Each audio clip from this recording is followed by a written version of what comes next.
sent on their way from the 1400 meter marker. Towards the inside, Oi Oi Oi in 60 seconds, Call Me Maybe, Brave and Bold, Portraits in the Blue.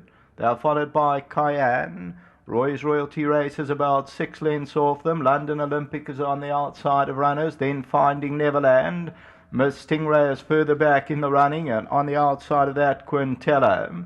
Settling down, Call Me Maybe the leader, Portraits in the Blue. In 60 seconds, Oi Oi Oi, Brave and Bold. London Olympics about 4 lengths off the leader, Roy's Royalty, Cayenne. Then Finding Neverland, who races about 7 lengths off them with Quintella. They're about to take the turn into the home stretch.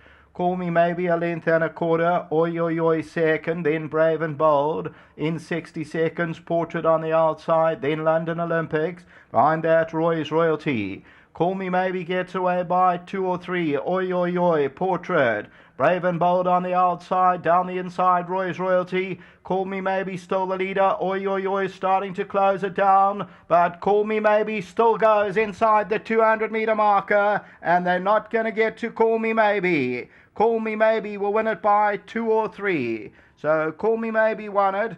Oi Oi Oi maybe second, then Finding Neverland close for fourth, Brave and Bold and Quintella.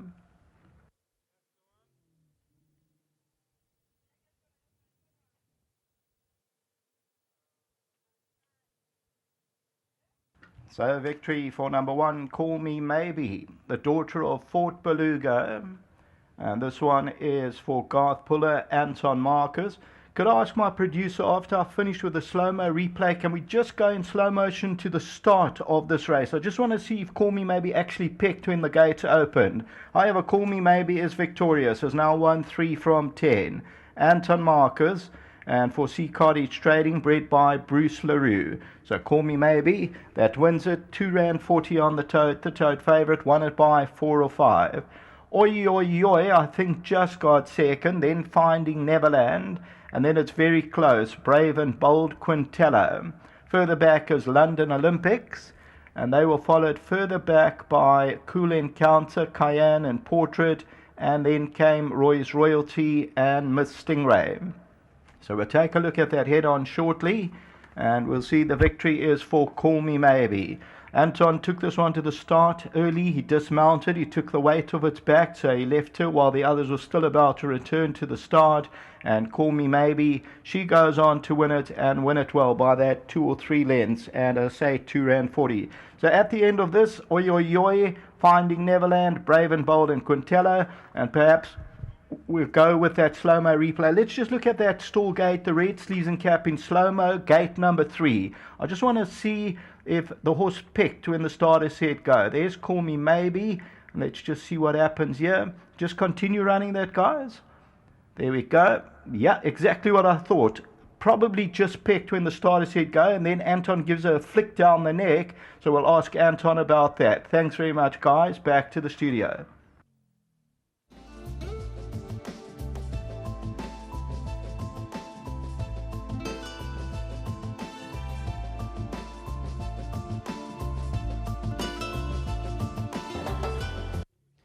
Number 1, Call Me Maybe, the daughter of Fort Beluga. The money continued to come for the Garth Puller inmate, and it's a win full of merit. Let's have a chat to Garth Puller. Garth, if you want to step into the office here.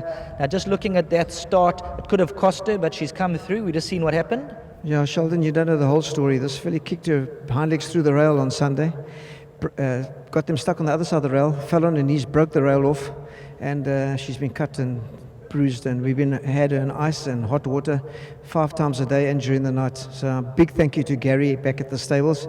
Really stuck his neck out and worked on her, even on before she got on the float. We had to do it again. And then obviously when she jumped, she stood on her front, she overreached, and she's got quite a bad cut. As you can see, she's bleeding, yeah. And look, she likes the poly. She got going. It wasn't the strongest field, and she enjoys the track. And good luck to Anton and to Richard, and of course to Andy Williams and to Bruce LaRue. Testament to her courage, because she could have turned it up after a furlong. If you saw on Sunday, you would have really doubted. She ran with her. She had a swollen back fetlock now. She's got swelling on her knee. She's got swelling on her hock, but she's trotted sound. So I took a chance and ran her. She's a brave filly. Well done, Garth. Thank you. Good winning connections into the box here.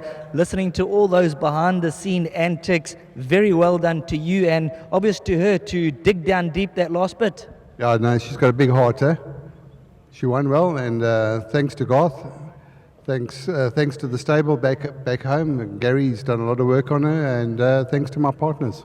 Really comes down to horsemanship. We see Garth there early hours of the morning, 3:30 in the mornings. He's there till late at night, and when you're a horseman, you get these type of results. Yeah, look, I mean, you've got to hand it to Garth. He loves the game, you know.